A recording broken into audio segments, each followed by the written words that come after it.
Good morning, ladies and gentlemen. Very happy to co-share this session with my good friend that all know, Roxana Mehran. The session is about ability to treat diabetic patients, DES plus DEB strategy. We have wonderful panelists that know very well the device we speak about. Alexander Abizaid, Antonio Colombo, and Ashok Sepp, but not sure. He's coming. But please attend this session if you want to understand the need to dedicated DES for diabetics, the objective, understand benefit of DES plus DCB to provide better and homogeneous coating, and to learn about on-label indication for diabetes. Please, Dr. Mehran will begin the session. Why do we need a dedicated DES for diabetic patients? Thank you, Professor Marie-Claude Morice, and ladies and gentlemen, I'm so pleased that we have such a great outcome of all of you here to treat diabetes. The diabetic patient, it's really important to think about this very important global epidemic, especially in both developing as well as well-developed nations. As you know, diabetes is on the rise, and diabetic patients are in a very difficult situation for revascularization technologies. We're going to today talk a lot about why do we need a specific stent for diabetes, but why, for what reason is this particular technology exciting? The Abluminous DES, which is a cobalt chromium, very thin strut, biodegradable polymer that gives you an abluminal fusion coating on the stent and exposed parts of the balloon. So the balloon is also on there. Look at the thinness of this strut. Sirolimus is the drug, and a lot of clinical data. Today, what we're going to see in this session, Luca Testa is going to go through 3 very important studies, followed by Azim Latif doing the prospective randomized ability study looking at OCT. And then Marie-Claude Morice will take us through the ability diabetes, the largest randomized diabetic patient population that she's going to talk about. And then Alex Abizaid will tell us the future. So we have a fantastic session here for you. And Antonio will take us home with all of his teaching points. So let's start by saying, why do we need a diabetic? Do we actually need? Why? This technology, current technology, is so good. Why do we need a specific stent in diabetic patients? Well, let me tell you, this is a very frequent comorbidity. Maybe we only see it in about 17 to 20% of patients here in Europe. But when you go to Southeast Asia, when you come to the United States and North America and South America, this is huge. In our population, close to 50% of our patients in a complex tertiary referral center have diabetes. Half of them have insulin dependence. This is a very important risk factor with a very close relationship to both morbidity and mortality. It is an epidemic, and we have to make sure that we get around it. There have been great medical treatments now for control of diabetes that have made important MACE event reduction. But when a patient presents with coronary disease who has diabetes, the pathobiology is complex. The lesions have a high necrotic core. Massive inflammation is seen. There is a lot of calcification, and the diffuseness of disease, the negative remodeling, all of this has been shown. And the delayed vessel healing increases the importance of these massive events like acute, subacute, or late stent thrombosis, recurrence, reluctance, recalcitrant recurrence with focal edge diffuse restenosis. We see it in no other than in our diabetic patients. What have we done? Where have we come with the best generation DES available to date?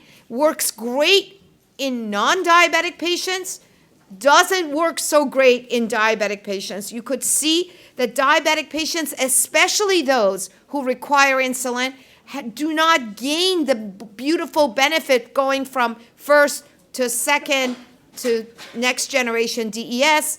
We're basically on a flat place for diabetic patients. In fact, we see all the time when you look at the current generation DES that the diabetic patients that received the best generation of DES still have a very high MACE rate.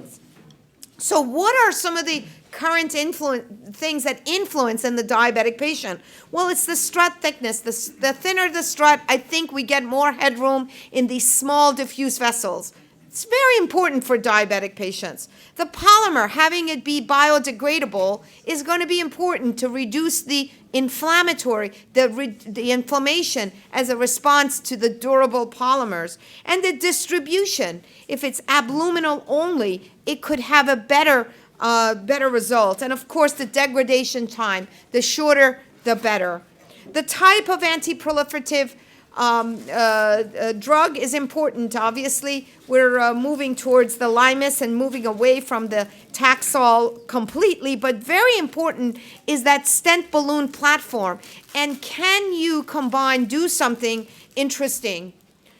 So here is where we are, and today we're going to focus a lot on this Concept Medical technology of abluminous DES with the cobalt chromium sirolimus eluting stent with a 73 micron strut thickness and less than 5 micromolar of abluminal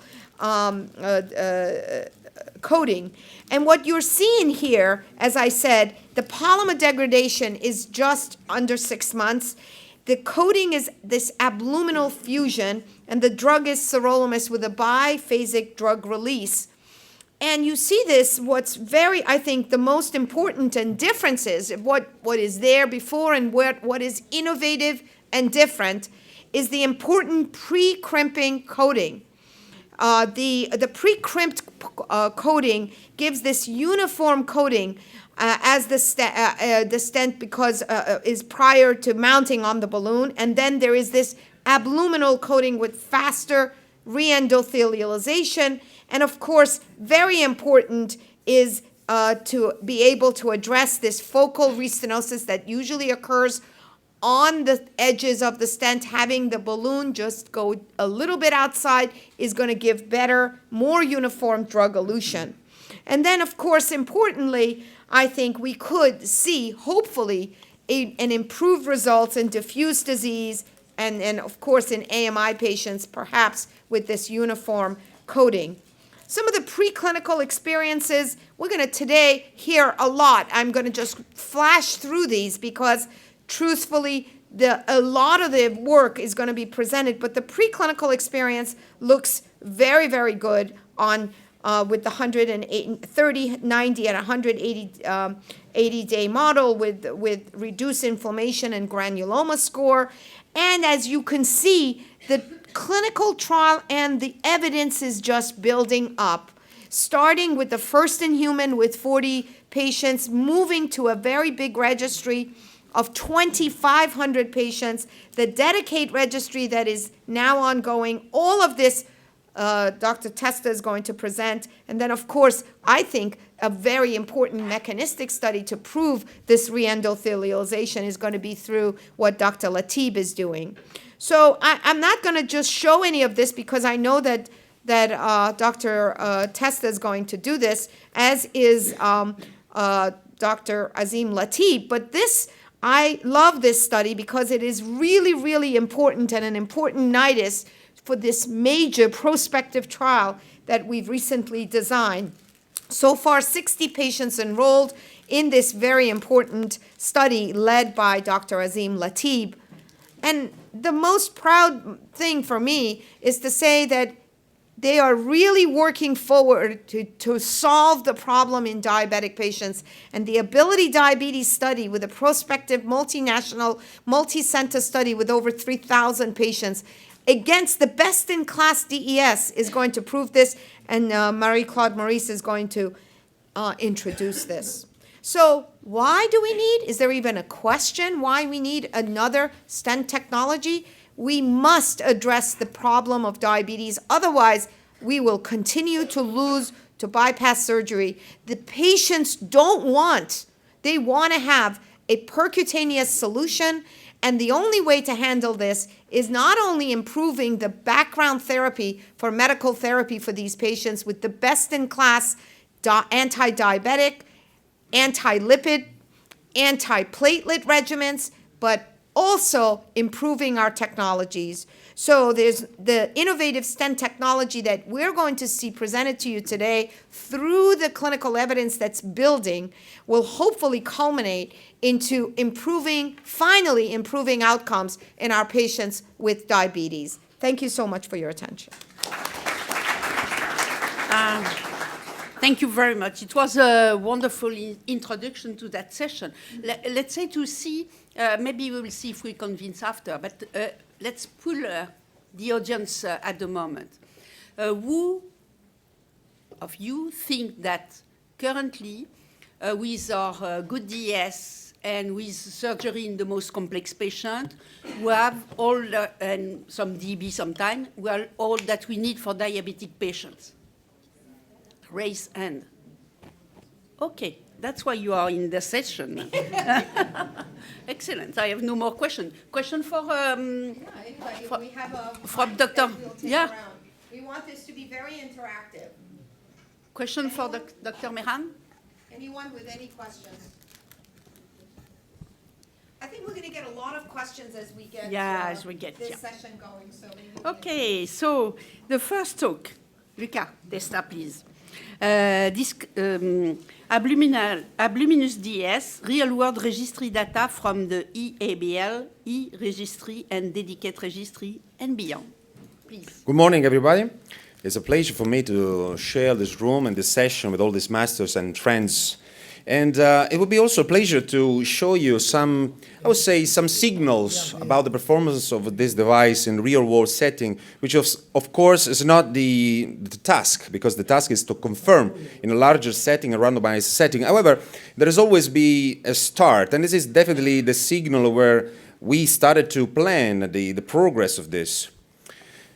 Roxana just nicely shown the features of the devices, so I'm going to go through this slide really quickly, but it's just to mention that it is the first attempt to merge the features of a drug-coated balloon plus the features of bioresorbable polymer drug-eluting stent. In a sense, this is probably a unique technology, and this is what matters at the end, because we need different solutions, different ideas to address the diabetes issues. So what we've done so far?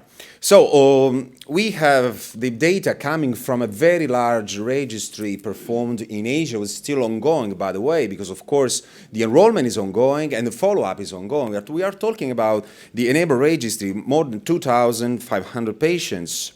And the design was relatively simple because the objective was to evaluate the safety and efficacy of Luminous DS in real-world all-comer patients. So it was not targeting the diabetes. However, the design was multi-center, prospective, and all-comers again, with a primary endpoint of a MACE at 1 year. And this is what they found. Well, if you just look at the first table, you'll see that the percentage of diabetic patients enrolled in this spontaneous and very large and all-comers patients is in the range of 35%. More than 1/3 of the patients were diabetic. And I would like to show you that more than 99% of the patients completed the 1-year follow-up, which is honestly a signal of completeness. And as for the 2 years follow-up, the number is slightly lower at 89%. This is what we found at 2 years, but of course it's much more readable if you just look at the diabetes, because as Roxana shown before, there's a really an unmet clinical need. This is what we have found in a general population, as you can see here. There is basically no difference in terms of MACE, including cardiac death, target blood vessel MI and TLR-TVR between patients with or without diabetes. And also, in terms of stent thrombosis, there was no difference, at least a statistically significant difference. But if you look closely to diabetes, you will see that a signal has been confirmed even when analyzing separately patients with insulin-dependent and non-insulin-dependent diabetes. We all know that insulin dependency is a kind of highest risk subset in the context of a high-risk subset as well. But again, you see that we got a really encouraging signal because apparently there's no difference in terms of MACE. Of course, you may notice that numerically, the group with insulin-dependent diabetes experienced a higher rate of MACE, cardiac death. However, in terms of statistics, there was no difference. The Diabetic registry is a contemporary registry, started more than a year ago, actively enrolling. And of course, this is something that we need to wait for in terms of confirmation of the signal that we have seen for the ENABLE. The aim of this registry is to capture clinical data of luminous sirolimus eluting stent in real world again, but all-comer population with diabetes. So we are targeting 5,000 patients worldwide only with diabetes. It's going to be probably the largest diabetes registry so far. With the primary endpoint really simple, I have to say. Target lesion failure, which is a composite of cardiac death, target vessel MI, and clinically indicated target lesion revascularization within 12 months. But also, a clinically indicated target lesion has been defined as any repeated percutaneous or surgical intervention due to a stenosis or occlusion within the device or the index procedure. So in other words, we are targeting diabetes. However, we are looking very closely to the performance of the device itself. There is a full list of secondary endpoints. I'm not going to go through all these details. However, we will obviously take care of all these single endpoints, particularly stent thrombosis at 1 month, 12 months, and then yearly. This is the situation. There are a lot of centers already enrolling, and we achieved so far more than 360 patients. And still, I have to say, there is a long way to go before reaching the end of this. Nevertheless, I would like to show you a typical case that we enrolled, talking about a 74-year-old male with non-insulin-dependent diabetes, hypercholesteremic with hypertensive, presented with non-STEMI and acute pulmonary edema, treated with orotracheal intubation because the patient was really going bad. And this is the situation. As you can see, this is a typical coronary artery disease in a diabetic patient, diffuse disease, small vessels, and in particular in this case, there was also a thrombosis, relatively fresh thrombosis of the LAD. So we started the preparation, thrombus aspiration, predilation, and this is the implantation of the abluminous. Just to mention, this device must be kept inflated for at least 30 seconds in order to optimize the drug delivery. And is the treatment of the circumflex. Again, preparation of the lesion, preparation of the stenting, and then simple technique, but this is not the session of technique implantation. This is the final result for the left system, pretty acceptable. But again, I would like to draw your attention to the size of the vessel. Look at the branches, they are very small, tiny, I would say also, or diffusely diseased, typically diabetic patient. Look at the right coronary. The right coronary has been prepared as well. The abluminous kept inflated for at least 30 seconds, and this is hopefully, okay, the final result, which is pretty acceptable. The patient is doing very well, but of course we need to look at this patient for long-term outcome. So these are my conclusions. The percutaneous treatment of diabetic patients still remains a challenge despite 4 decades of great improvements in terms of percutaneous treatment of coronary artery disease. But again, results of current generation DES are suboptimal.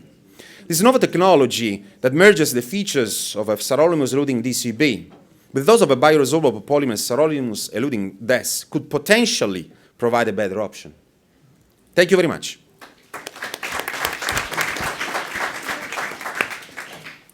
So, thank you, Luca. You probably have the most amount of experience as one of the big operators of this. What attracts you to this particular technology? Well, I have to say my very first concern was to understand what is the real deliverability and performance, because we all know that in terms of deliverability of DCBs, we pay a price, okay? But I have to say that I immediately understood it was not the case, because the device itself is really pushable, trackable. So in terms of technical performance, I was honestly surprised. And I have to say that in terms of long-term follow-up, I don't have much to say because, of course, I got just 1 year, 1 year and a half of follow-up. I have to say that I don't see any signal different from the signals that we have found from the registries. So I have to say, so far, so good. But definitely this is not the end. This is just the beginning of the story. And what we are doing is to try to confirm this signal. Azim will talk about the ability. And you know, what we need to find is a signal in terms of superiority against the best in class. If we would find this, of course, there would be strong scientific base for the ability global. That's the aim at the end. Any questions? Yeah, I just have a comment, and that relates to the fact that the guidelines for treatment of diabetes in multivessel disease in preference to surgery versus stents were formed in the days of first-generation drug-eluting stents, related to mainly the FREEDOM study. There's no doubt that the second-gen stents, the thinner struts, have given us the advantage even in diabetics, and that was well demonstrated even in the Tuxedo data. I think what really lies in this device, or in any other device, would be how much drug now gets delivered in a more uniform manner to the tissues, because this is a whole different cellular biophysics which is happening in diabetics. And I think the attractive option in this device is that it's a different way to deliver a drug in a more uniform manner, in a deeper, in getting higher concentrations perhaps, in the cellular structure of the vessel. And that's what gives us hope. So I think greater iterations, and I'm sure there may be different iterations that one would need to try in times to come. But like we said, the surrogate study which Azim is doing would be an eye-opener. Yeah, I mean, in terms of drug delivery and drug dose, I totally agree. I mean, this idea is honestly really interesting and intriguing because it seems like someone found a possible solution to deliver the right dose of the drug in the right manner. Of course, this is just hope. We are working to confirm this. Dr. Colombo, But there's always hope. What comments do you have about this particular device? What made you and Azim do this OCT study? But first of all, we want to see if there is a signal in a decrease of intimal hyperplasia. Because that's the bottom line. We are not aiming to cure diabetes with a stent. Yeah. You know, it's a much more complex problem, and I will never expect that the MACE rate in diabetics will be the same as in non-diabetic thanks to a stent. So let's forget about that. I only hope that we will tackle one aspect compared to current drug-eluting stent, that we will decrease some intimal hyperplasia and decrease some restenosis. Then there are a lot of other events, infarct in the non-target lesion, progression of atherosclerosis, etc., which will not be handled by the stent and is not our business. I think that's a really great comment. And I do think that it's important that as we are designing these studies that, yes, we're worried about the lesion, but we need to also look at what's going on outside of the lesion and make sure that we're also taking care of the medical management of these patients, importantly. Of course, I totally agree because, of course, we are focused on our job, which is basically treating the stenosis. But, I mean, the diabetic patient is much more complex than this. And definitely, we have learned in the past years that, even the best DES will never catch up with non-diabetic patients. Anyway, it's not going to happen. So that's why we have to focus on diabetics. Definitely. But I like Antonio's comments. Just focus on what your specialization is. There are loads of other specialists working on diabetics to see how the event rates keep coming down and the newer drugs which keep coming. So let's just focus on the device. What I think as interventionists, we really have to do our job very well. But we need really to understand that diabetics need much more than intervention in the coronary. Yeah. So when we have a diabetic patient, we should not feel happy just because we made an We treated excellent a job lesion. in the coronaries. We need No question. So we need to move Thank you. on because we have so much to do today. And we're going to start with a multivessel disease is sort of what we're seeing in diabetic patients, and that's sort of the Achilles heel for us. And so let's have Dr. Dani give us a patient with multivessel disease, including significant calcification, that he treated with this technology. And please hold your question right after. We will definitely come to you. There was a question from the audience, which we'll do during the session. Dr. Dani. Thanks, Dr. Roxana, and the distinguished chairpersons and the audience, and it's a privilege to be here. My job is to give you a couple of illustrative case studies, which, as Dr. Lucatesta said from Enable Registry, which gave us the signal that this stent may have some specific benefits for the diabetic patients. And these were just the signals, as he said. So this one, 57-year-old male diabetic hypertensive in chronic stable CHF, came with ACS. And this was the kind of disease which he had, typically diabetic disease, long segment disease with more than 54 millimeter of the arterial segment involved, 2.5 by 36 millimeter abluminous DES stent in the mid-LAD lesion, and followed by another stent distally, 2.25 by 28 abluminous stent in distal LAD lesion.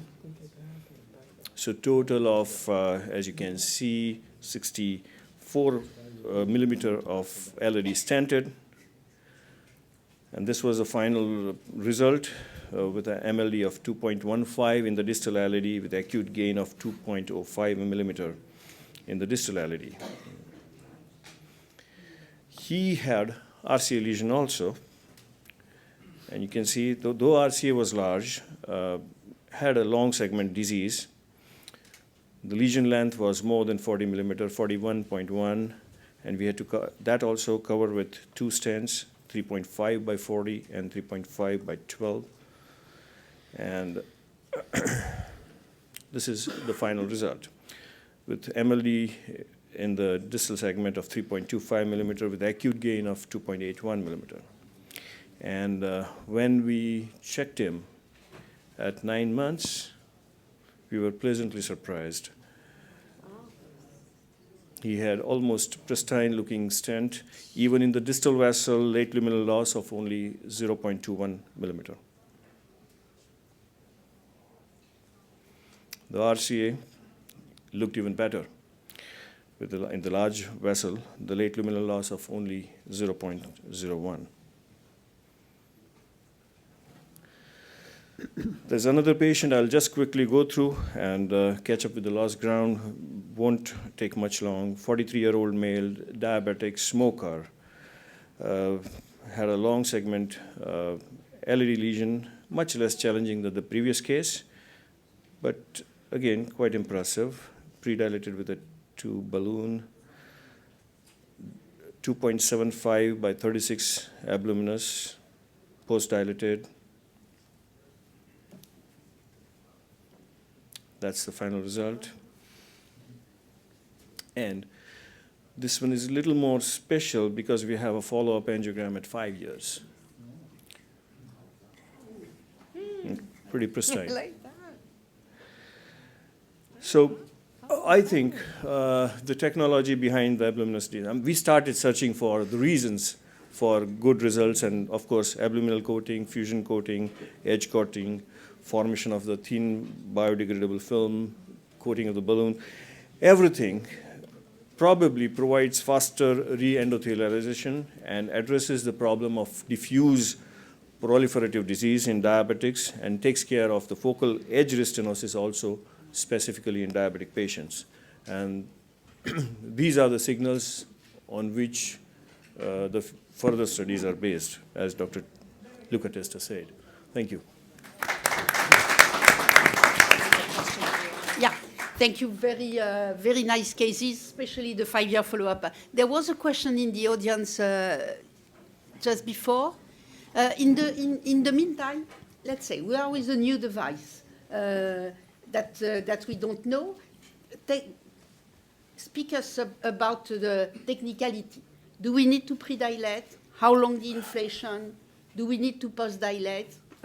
Yes, I think the pre-dilatation, good pre-dilatation is a must, because we want to deliver the drug as best as possible and from the balloon as well. Moreover, we want to minimize the transit loss of the drug, whatever it is, whatever it may be. And we know that compared to the stent, the transit loss of the drug from the balloon would be faster or more. So we want to prepare the lesion well, pre-dilate the lesion well, so that the device is delivered there as fast as possible. And once it is delivered, we generally inflate the device at minimum of 9 to 10 atmosphere, that is nominal pressure, and we generally try to inflate it for at least a minute, if the patient can tolerate. So as much as the patient can tolerate, you inflate the device for a longer time so that the drug is delivered faster and better in a better way. So I think these are the key things. Post-dilatation, of course, is done in a usual manner, which we have to do. And we won't damage the film by post-dilatation or? No. Okay, there was a question in the audience?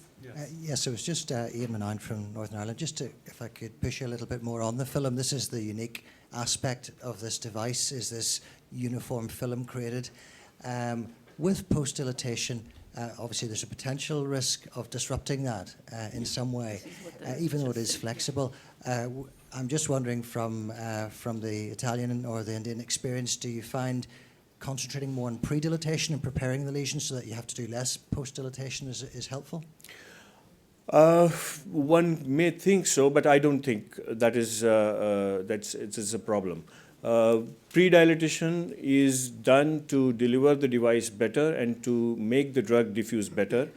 And similarly, prolonged inflation is to do the same, to achieve the same thing. But post-dilatation is not a problem, because whatever amount of the drug is to be delivered from the balloon is already delivered. You are taking the balloon out, so that is not a problem. And the stent has an abdominal coating.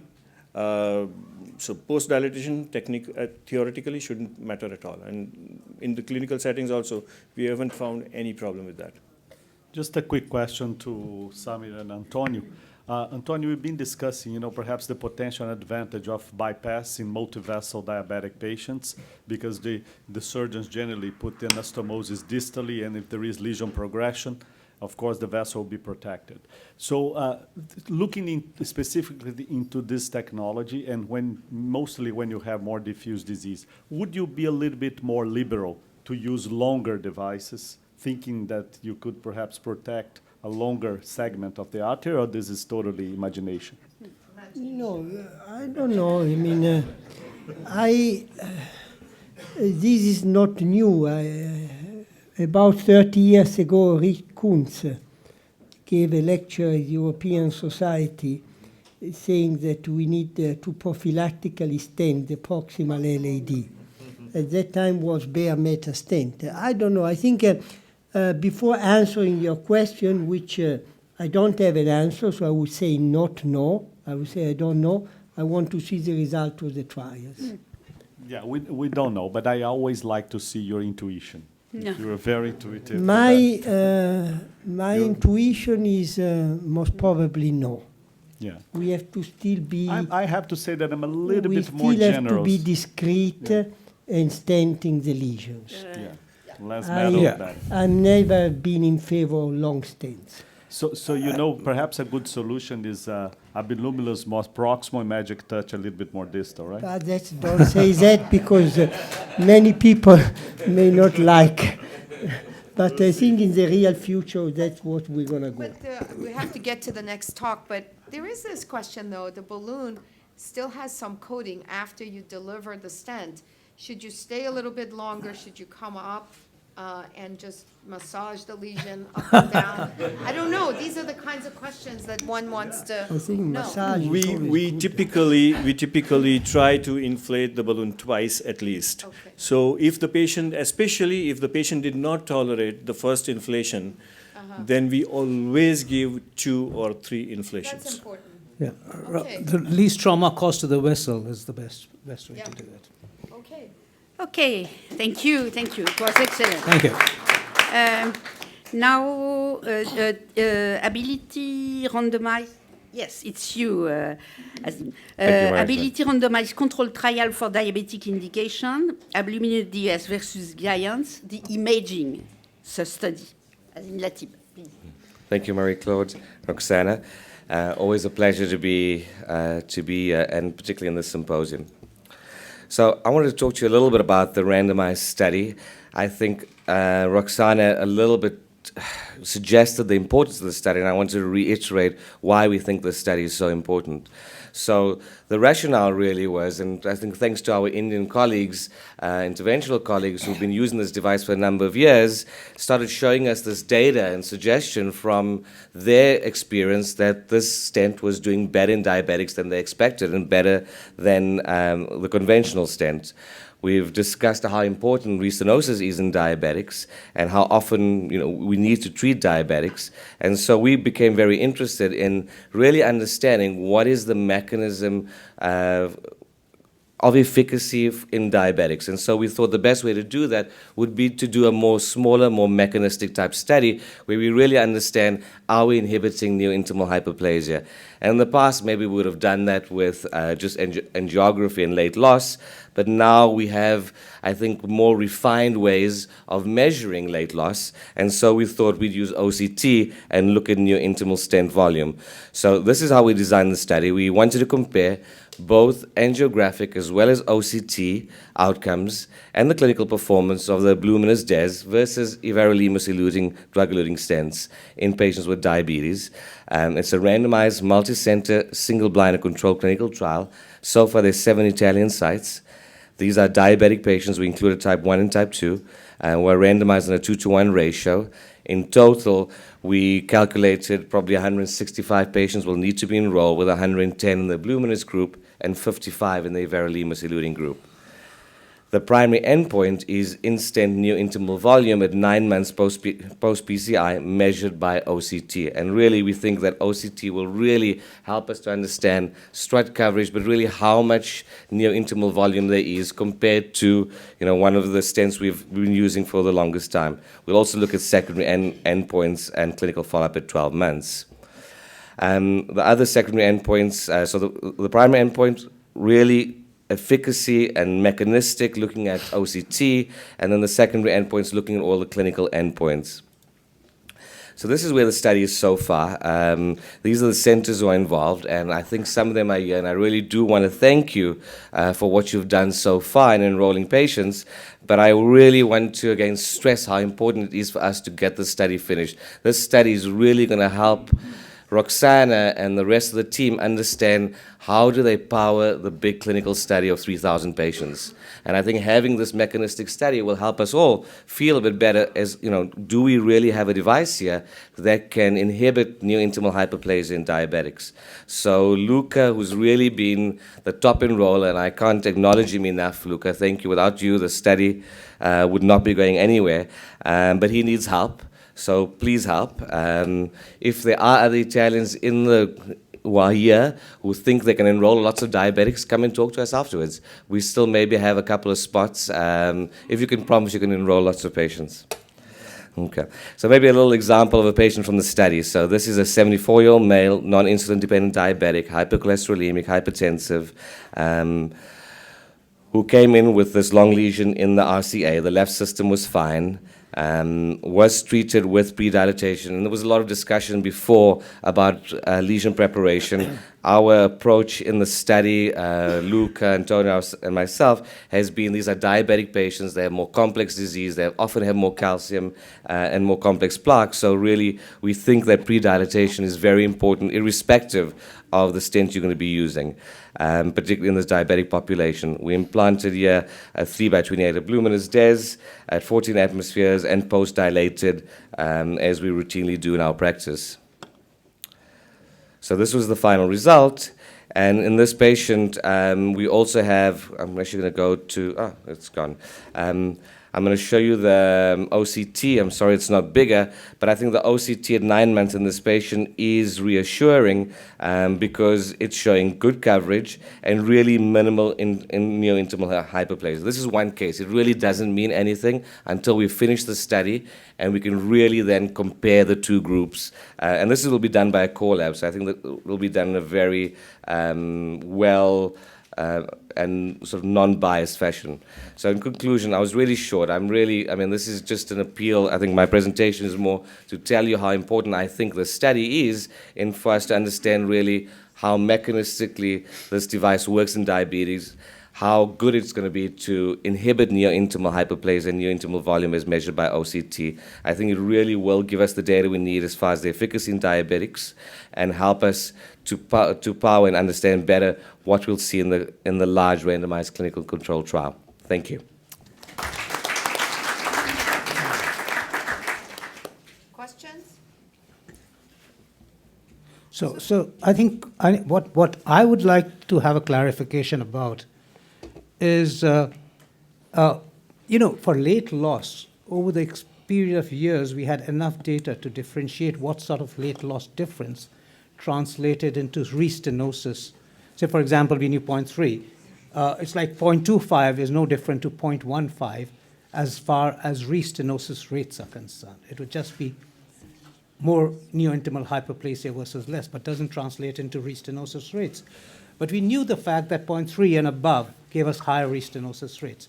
Now, what is the data around neointimal coverage on OCT to tell you what sort of differences will actually act as a surrogate marker for restenosis rather than just a slight change in hyperplasia? Yeah, sure. I think that's a great question, Ashok. I don't think these clinical correlations exist. We do have OCT data showing us what to expect from the control group. So when we looked at the study, we looked at the data that was published, and we were able to find lots of data on what we would expect with an everolimus-eluting stent.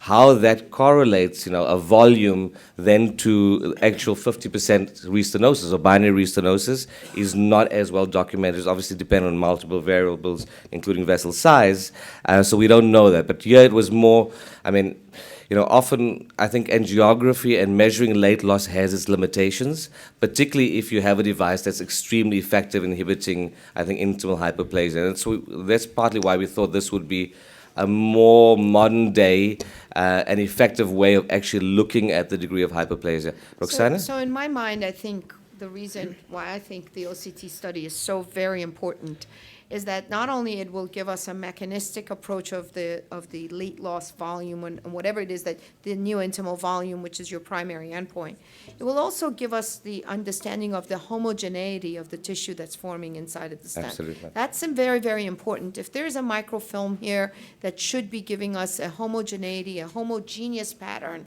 of coverage of those struts over time. The second very, very important piece that I'm hoping that you will make sure your core lab is analyzing is what's happening just outside in the edges of the stent, where that balloon hangs a little bit and gives that extra sort of oomph to the diabetic patient outside of the stent. We know edge restenosis is a massive issue because of the size and the possible injury to those areas that are not covered. So hopefully you're going to do not just in stent, but also in segment. Absolutely. And looking really outside of the stent. Those are going to be crucially important. And the third thing I'd add to Roxana is probably also we'll get information about neoatherosclerosis. Absolutely. I think particularly in diabetics, I think that's an important mechanism of failure of stents, and so OCT will help us distinguish that too, which I think is important. That's why I'm really glad you did OCT. To go back to the point raised by Ashok,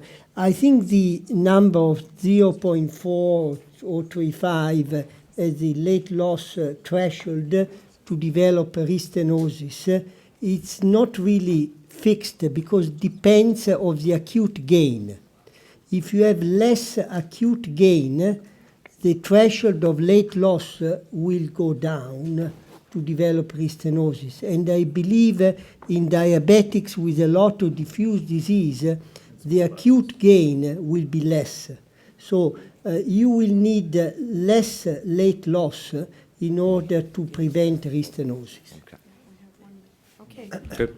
Thank you, Azim. That was really excellent. Thank you so much. Thank you. So now with another complex case by Dr. Gopala Murugran. Can you say your name again? Yes, it's just a very good attempt. And thank you for trying. But to pronounce. give it to us. It's Gopala Murugan. The user-friendly version, you can call me Gopi. Hey, Gopi. Okay, Gopi, show us a good There you go. case. It's an honor to be here, and thank you for giving me this opportunity. Respects to the chairpersons and the revered panelists and the audience. My job here is to present a complex case. So I don't know whether you will define this as complex, but it was complex for me. So there's a lot of very complex operators here, and they're probably wondering, what is this guy talking about? So I just pulled out one case from my group practice where we used abluminous stents, and there was a lot of surprises in this case.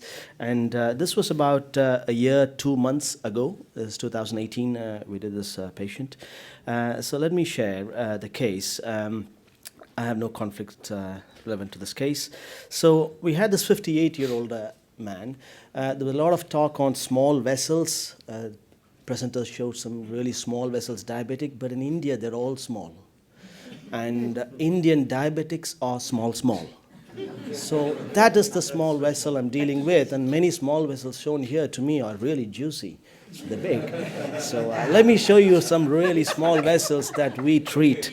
And this 58-year-old man, they take a long time in India. The traffic is very bad in India. So, MIs present very late. They have a lot of thrombus. They're really sick.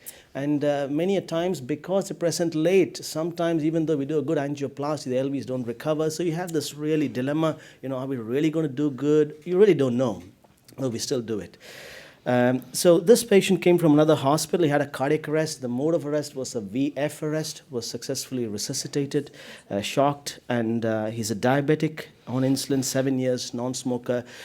He was a very short gentleman, so as soon as you see a short gentleman diabetic, you know they're going to have scary vessels. For some reason, the low BMIs all have tiny, tiddly vessels, and they have diabetic, it's even worse.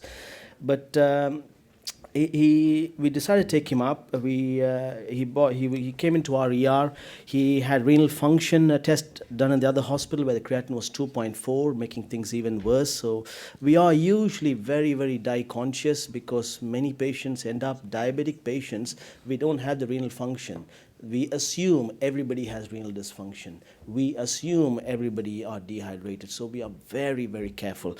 My center is 100% IVUS based. We don't do any PCI without IVUS. So that's even for primary. So the first thing we do is once the vessel is open, we put an IVUS, and everything's based on IVUS. So the blood pressure was 90/50. This was on dopamine infusion. Heart rate was 100.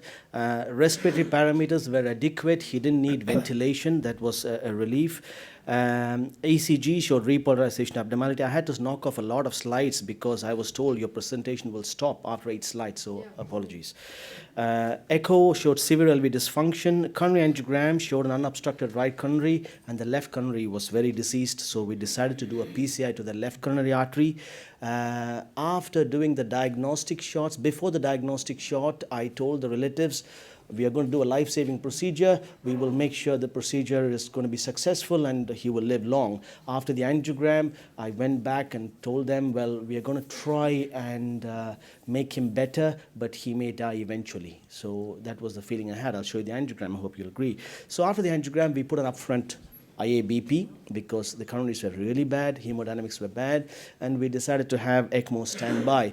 We don't use impeller in my center because it's expensive. It's very, very expensive, and we use ECMO. We're big fans of ECMO. We do a lot of ECMO for VT ablations and coronary support.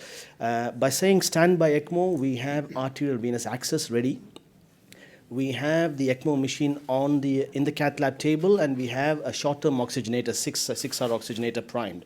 So the time to go on ECMO to get a flow of 3 liters is about 4 minutes in my center. So as long as you have access, you can quickly upsize. That's what we do because you get full cardiorespiratory support as opposed to just pump support and impeller. So this is the LV. I'm sure you will agree that the RV looked okay. The LV looked severely impaired. And that was the expectation after the angiogram anyway. So this is his angiogram.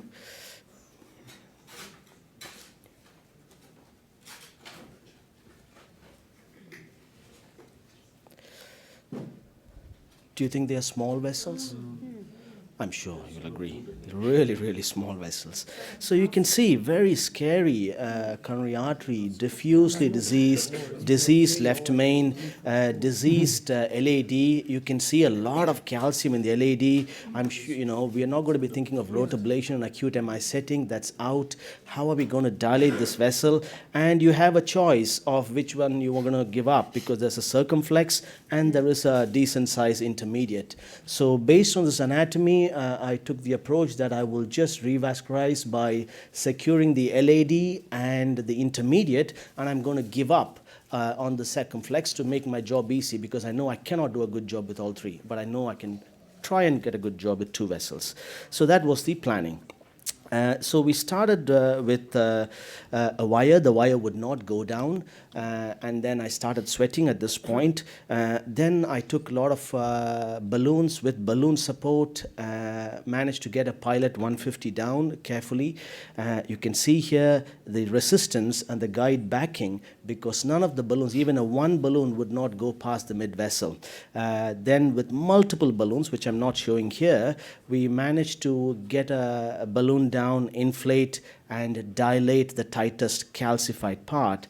And once the calcified part was dilated, you can see here there are enough dissection planes which you can appreciate in the LAD. So therefore now the options are only to try and open it as much as possible and stent them, and then you can see there's a lot of stenting that requires to be done.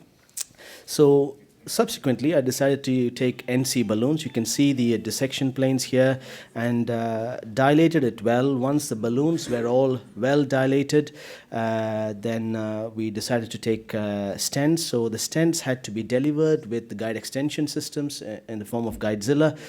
So we put a distal abluminous 2.5 by 20, and then in the mid vessel used another 2.5 by 40.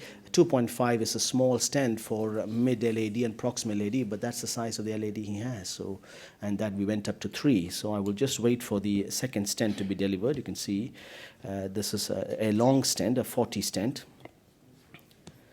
So you can see here the resistance, the amount of resistance in getting the stents down, but with the guide liner, with the calcium, it just tracked in nicely.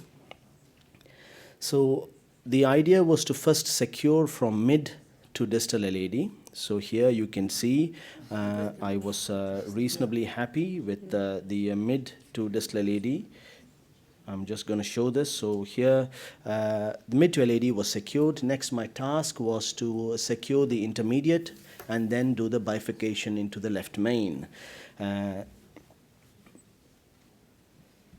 So next, I moved into the intermediate. I put 2 stents there, a 2.75 distally and a 3 from the ostium, and then crushed the intermediate stent. I did a mini crush, and then a 3 by 20 from the left main ostium into the proximal LAD, overlapping the proximal LAD stent. Once that was done, then recrossed the the intermediate and did a kissing balloon inflation. The balloons used were a 3.5 NC balloon in the LAD and a 3 NC in the intermediate, and did a final kissing balloon to try and aggressively dilate. All these sizes that I say were based on pre-procedural IVUS. That's why I'm able to get the sizes. Now I'll just show the post-procedural IVUS. So once this was done, the patient started stabilizing a bit. But you know, we have used, here in this case, we used about 200 mils of dye, even though we used IVUS, but because of the complexity and trying to be safe, making sure every time the blood pressure drops, we worried we got a perforation of the distal wire because we have a pilot 150, and I didn't want to exchange it halfway through, and we were checking with dye. And this is the pre and post images. You can see here both the vessels were reconstructed nicely.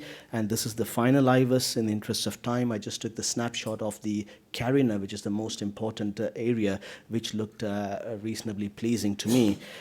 So we got him off the table, and after the PCI, he required intubation because of the procedure keeping him flat and probably the dye added. He was intubated in hospital. We left him intubated for 24 hours, and after that he was extubated. He left hospital after 5 days, and this is his echo. This is 12 months post follow-up. This was literally 2 weeks ago. He came back walking, and it was very pleasing. He was asymptomatic. His creatinine is 3.5. It's climbed up over the last year, but he's an NVHA class 1. He's on aspirin and prasugrel.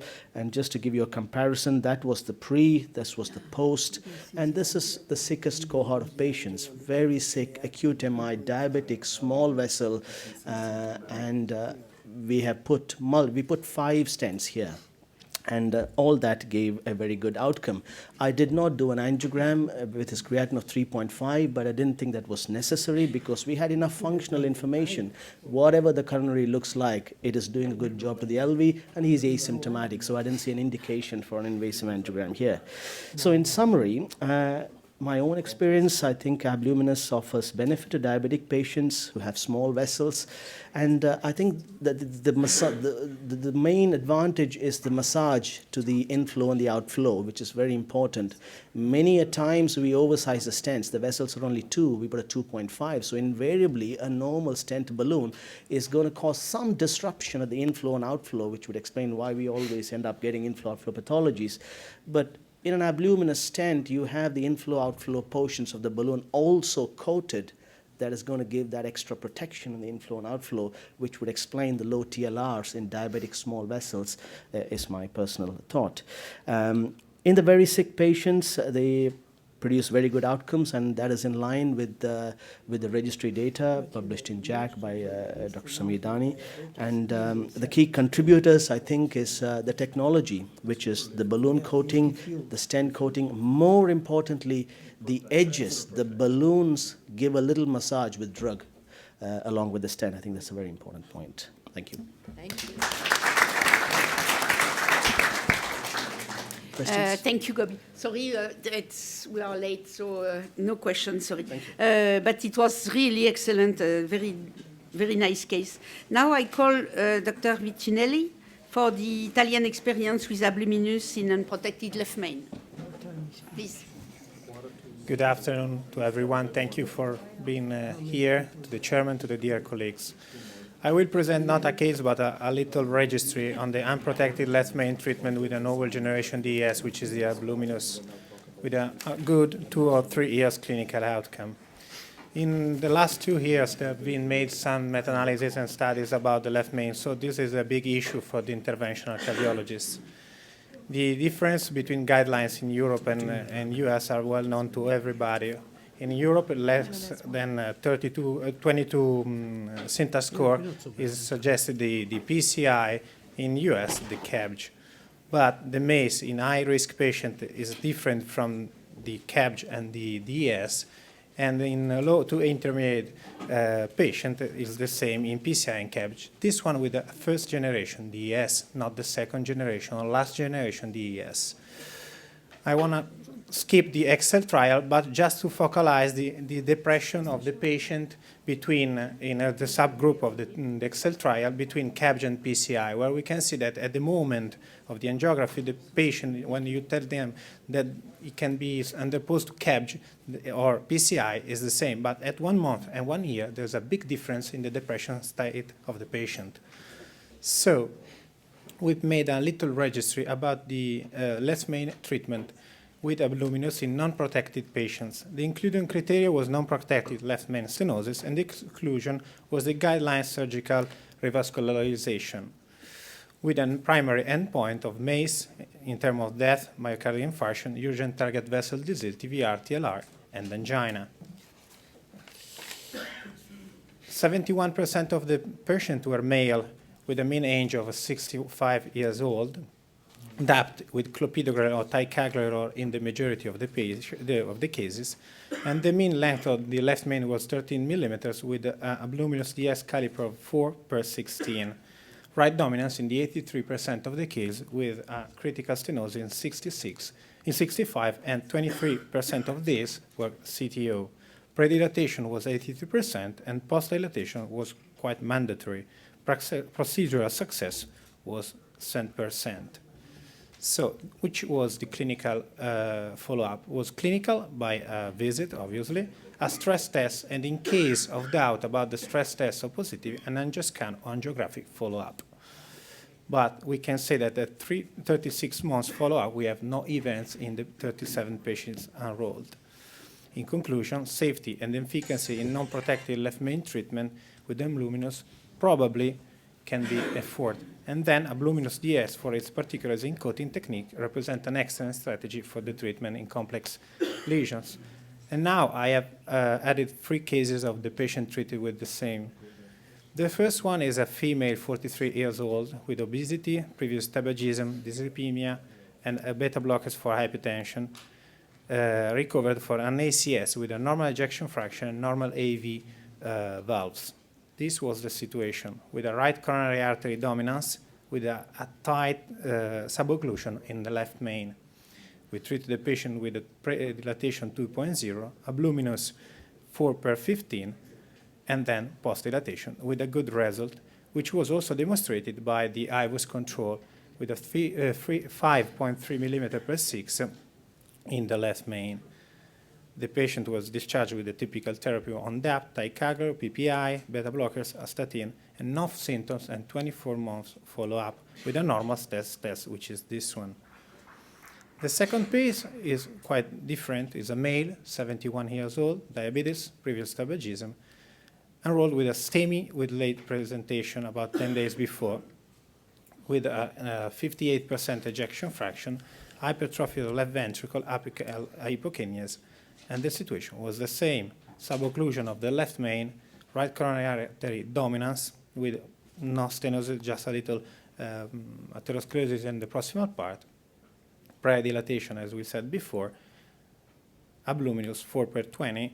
After the DDS, we performed the post-dilatation with a good result for the left main.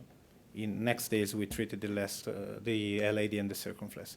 And the IVUS controls is in this case also a good result.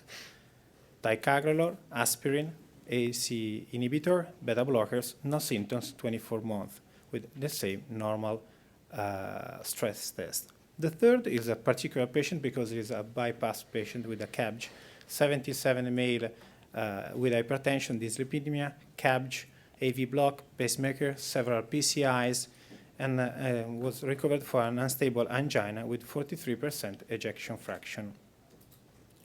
Normal AV valves.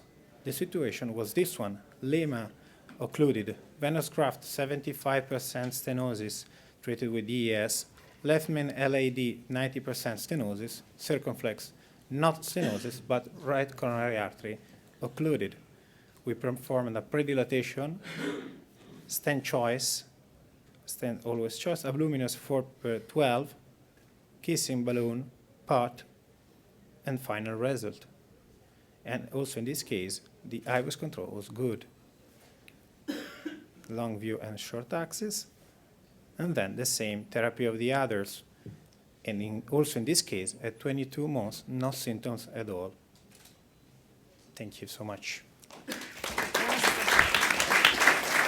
We have a couple of minutes to discuss these wonderful cases. You know, all those cases could be in the randomized clinical trial. What do you think? We're going to hear about that. But what I was interested to see is Dr. Seth also brought this up during our interview about the use of this in STEMI patients. And do you think that there is some possibility of less distal embolization and in these two STEMI cases with late presentations and recovery of the LV? Yes, good revascularization, but is there something about the stent in the STEMI patient? Dr. Seth? I think more there's a concept around it, and I think we just need to understand this a bit more.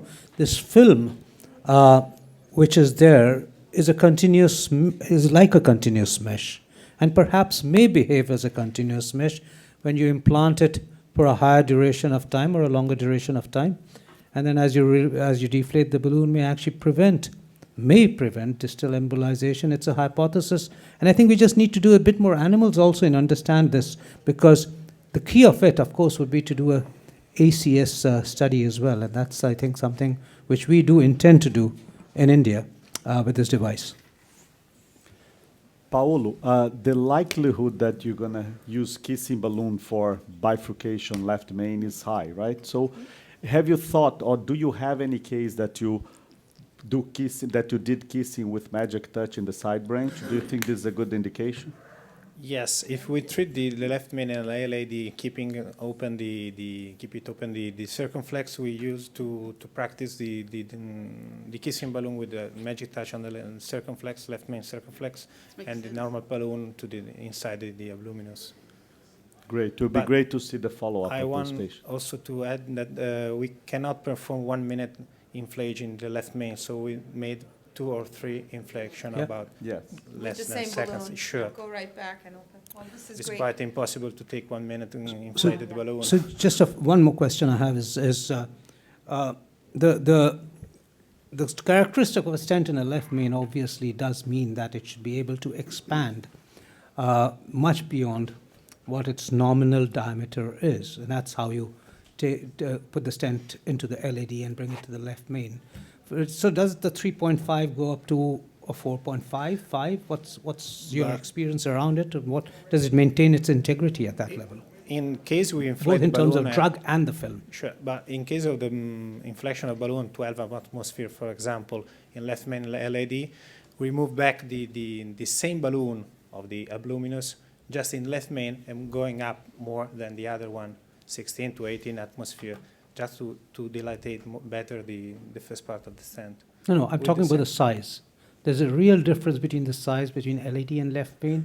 You need stents which go up nearly a millimeter, 1 millimeter more or 1.5 millimeter more. No, I have not this problem. No, I didn't. 3.5 can go up to 10% higher. 10% higher. 4 can go up to, because it's a 10 set. So 4 millimeter can go up to? 5. 5. Okay. That's very important also for drug delivery. No, very important question. Thank you so much. Thank you. So the long-awaited, I think, most exciting clinical trial to date in largest patient population in diabetic patients will be presented by Professor Marie-Claude Morice of Massy, as well as the CEO of CERC. Thank you very much. Thank you very much for the introduction. Okay. Yes, it's really for me an honor to present this trial to you, study design and endpoint, ability, diabetes, global trial. This is my conflict of interest. I'm the CEO of CERC, which has the pleasure of conducting this trial with the Mount Sinai team of Roxana. I think you saw that many times, so no need to insist that we are not discussing about a usual DES. For me, what I live is a DES plus a DEB together. That's my way of concepting that. I won't stay on that because it was already shown what the signals were that the patient with diabetic has a very low rate of events versus the non-diabetic. Even if, of course, as Prof. Colombo was saying, it's higher, and we will never accept. We never think that a diabetic patient can be as good result as a non-diabetic one. You know that. The prevalence of diabetes, it's not increasing, it's exploding, and it's exploding everywhere. When I began my career, it was 14% in France. Now we are at 30, and there are countries at 50, let's say. And you know the comorbidities, and you know the endothelial dysfunction, which is part of the diabetic story, unfortunately. So the concept, the hypothesis, is that providing more drug and greater drug delivery per square millimeter at the vessel wall will result in the reduction of restenosis at 1 year follow-up in diabetic patients. This is really the concept behind the trial design that was Roxana and Roxana team work. We are partnering on that. And so to prove that, we had to go to a randomized trial, which is against everolimus. And as it is only diabetic population, we expect that probably 40% of them will be multivessel and at least 30% with acute coronary syndrome. This is the study design, randomized, one-to-one, prospective, multi-center, multinational, open label, addressing diabetic patients only eligible for PCI. They will be followed during 2 years. And we will see after the hypothesis. The trial is powered for non-inferiority of TLF, and if ID TLR, clinically indicated TLR at 1 year is powered for non-inferiority and then sequentially superiority. This is the hypothesis. We will go to at least 20 countries in Europe, Asia, and Latin America. We go all over the world together, 80 sites, 3,000 patients.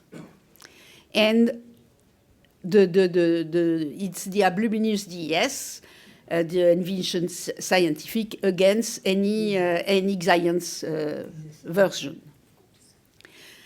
Primary endpoint, a little bit said, target lesion failure. So it's cardiac death, it's R2 criteria, target vessel myocardial infarction, or ischemia-driven target lesion revascularization, powered for non-inferiority. And ischemia, the co-primary endpoint is ID TLR at 1 year, powered for non-inferiority and sequentially superiority. The secondary endpoint, I did not list all of them, but the 3 first. Safety, which is cardiac death and MI at 1 year. And if the TLR endpoint is met at 1 year, we will reevaluate it at 2 years follow-up. And TLF, as said, and of course, all the components. And this is the hypothesis that the statistical group of Mount Sinai put to find this number. We assume a TLF rate of 9%, which is what is known with the Xience in both groups, and a non-inferiority margin of 3%, which is very low. It's not the trial that you can see sometimes with a margin like that, and that you are sure to meet the non-inferiority. This is a serious trial. So with that power, we needed 1,126 patients per arm. But for potential sequential testing for superiority for the TLR, in fact, 3,000 patients will be enrolled, and that will give us 89% power to demonstrate non-inferiority for the co-primary endpoint. And for the TLR, We expect 7.5 in both groups. And again, a non-inferior mortality margin of 2.8, which is also very low, and we need to near 3,000. And this is why we are going there with an upper limit of 95% confidence interval. And because of the risk of 8% attrition rate, we go to 3,000 patients. How it will be organized? Roxana Mehran is the study chairman, very well-deserved role. The PIs are around you, Professor Colombo, Professor Abizaid, and Professor Saito, not there, but this trial is big enough to, it will be considered by all regulation, reimbursement everywhere, and we will go also to PMDA for submission for Japan, and of course discuss with FDA. The executive committee is the same, plus the two of us, and we have not finished the steering committee because the site selection is being completed. I won't go to all, but let's say inclusion criteria, you will see that it's very vast. Any diabetic patient can be there, or is known, or is newly diagnosed with those criteria that are very classical, or it's a new elevation of HbA1c level observed, so a new diabetic.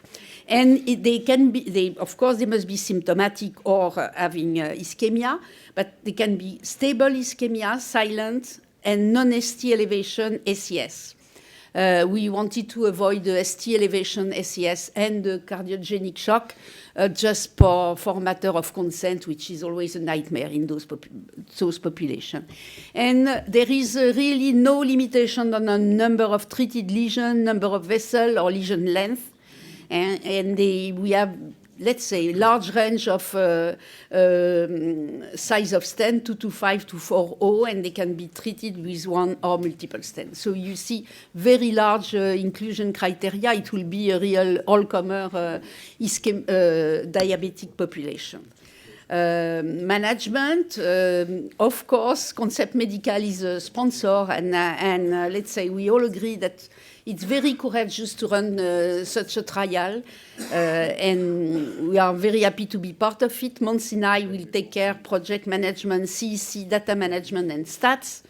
CERC will do the site selection, regulatory submission, project management, monitoring, safety reporting, and the core lab for QCA for all endpoint-related events. A little bit on the timeline. You see, we are there. We had our first investigator meeting tonight. Site selection is near finished. The protocol is near finished. We had the kickoff already done. We begin the submission in end of June, beginning of July, and we think to get the approval, and the EDC Live will be there, and we think that end of September, beginning of October, we will have the seat initiation visit and the first patient in.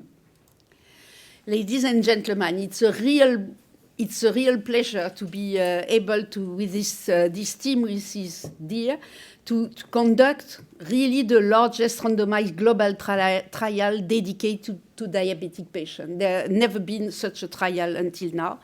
And this, we really think that this unique technology, which is a combination of DES+DCB, can contribute to closing the gap of the unmet need of diabetic patients. Thank you very much. Wow, thank you. Thank you, Marie-Claude. This really truly is groundbreaking as far as our approach to a diabetic patient, to take head-on the best generation DES that's currently available, the Zion Stent, with a lot of data, and going forward for not only just non-inferiority, but then a sequential superiority testing, which is really what we need here. Antonio, you and Alex will be leading this trial. You have some quick comments? But I will keep my comment for the final remarks. Oh. Yeah, all right. So, Alex, why don't you tell us the future, because then we can't wait to hear the final remarks.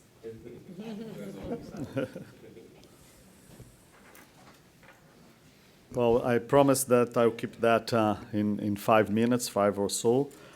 It's always interesting to talk about the future. I need my glasses. It's 2 minutes. It is promissory, but you see that apparently with abdominis, it's the future is very close. So it's my task to describe the next generation abdominis device, which is called abdominis NP. NP stands for non-polymer, no polymer. These are my disclosures. I think this slide is probably for the younger generation who is sitting in this room. Most of you are very familiar with the evolution of coronary stenting. After bare metal stenting, we started to test the new first-in-man Cypher and Taxus with a durable polymer. During that time, the polymer was not very biocompatible, was thicker, and of course promoted some events. Then we moved fast to biodegradable polymer. I think this is one example. We do have great devices out there that use biodegradable polymer or bioabsorbable polymer, if you will. But I always predicted that the future will be no polymer. I think that if you leave nothing behind, a bare metal stent, I think that the healing and the endothelialization will be faster and safer. Needless to say that polymer can lead to chronic inflammation. And of course, if you have no polymer, you can promote faster re-endothelialization. And perhaps this is going to be a great rationale for stopping Plavix, stopping dual antiplatelet therapy early on, particularly for those patients with high risk for bleeding. So this is the new technology that Concept Medical Envision is now working on. It's really something very similar to what you see with the Magic Touch balloon coating technology. And I think the company, the engineer, was very smart to be able to create this microparticle of sirolimus, and they were able to encapsulate with this very biocompatible phospholipid carrier. So I think this is the principle of what you see with Magic Touch, but now coating in a metallic stent. So this encapsulated sirolimus coated is pre-crimped in pre-crimped stent. That's something similar to what you saw with the Abiluminous first generation.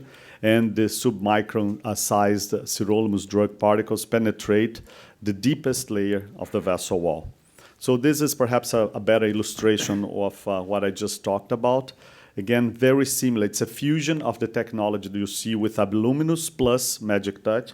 So the coating will be on the surface of the stent and the balloon that touch the vessel wall. You don't need any drug, any polymer, of course, facing the lumen.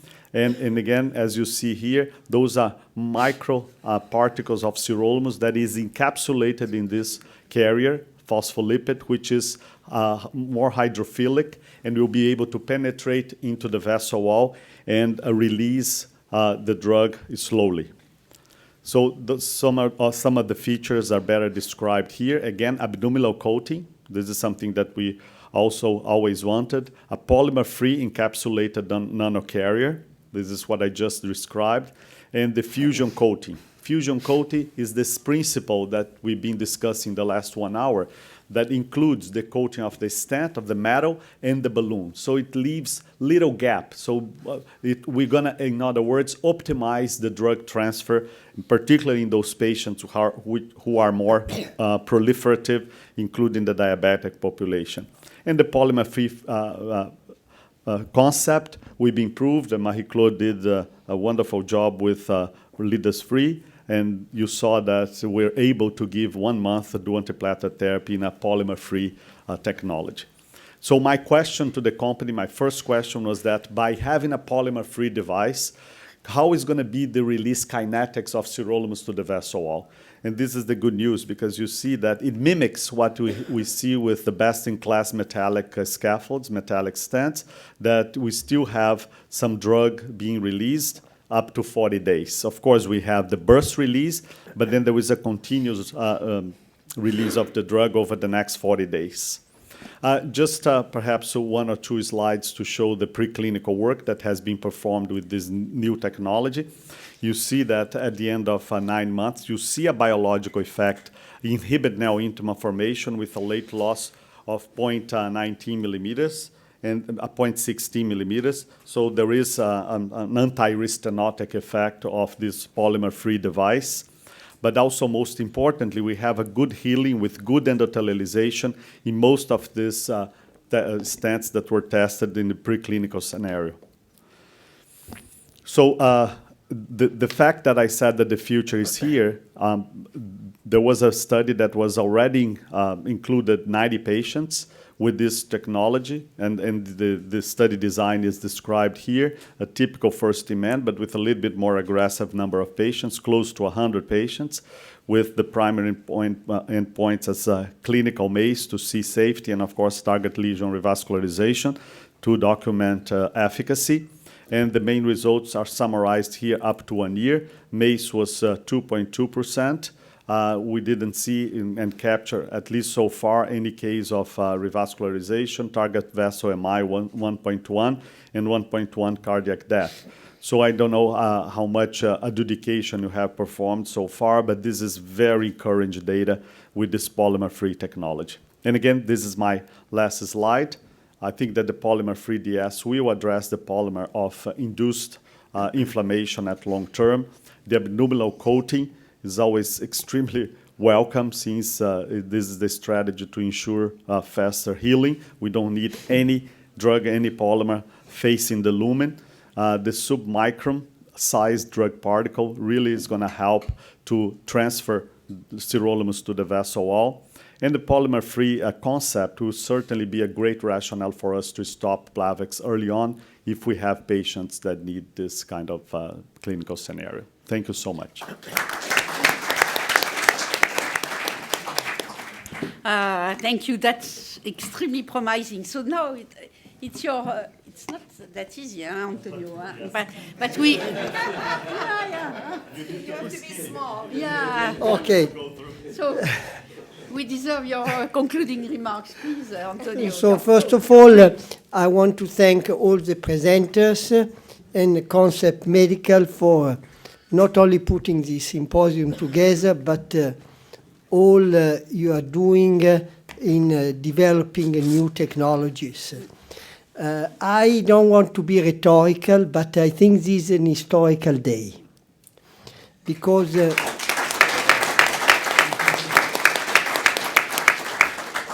it's a long time that we are looking forward to a Stent study that is just not in non-inferiority, but is a superiority. Second, we are addressing to one of the most deserving population who are diabetics. We have been blind to diabetics, almost neglecting that you need something more useful for this population. Now we acknowledge that this population deserves a special treatment.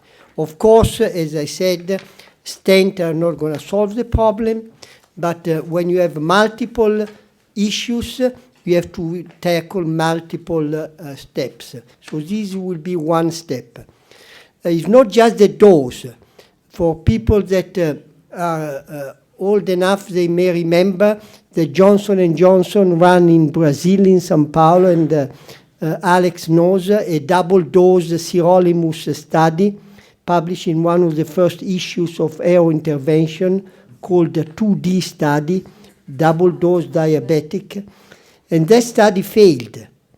But it failed because it's not just increasing the dose. You need better technology to deliver the drug, you need the uniform, you need all the things that you heard during this call. So sometimes failures are not due to the failure of the concept, but failures on the way you implement the concept. So not to have lose time, I really thank you everybody, and thanks Marie-Claude for being again a pioneer, and will be Ravel number 2.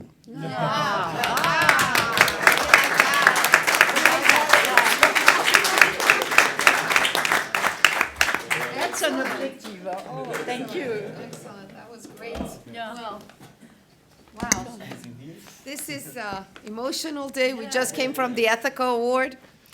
There are pioneers in the world of interventional cardiology. We're just so blessed here at EuroPCR to have started with Jean Fajodet and Jean Marceau and Marie-Claude Morice, who really led the way, and then to come and culminate and focus on the diabetic patients with a symposium like this and a company that's dedicated to the newest, best technologies to deliver the best in care for these patients is tremendous. And for all of you who are interested in being a site for our trial, please, please make sure you see and send us.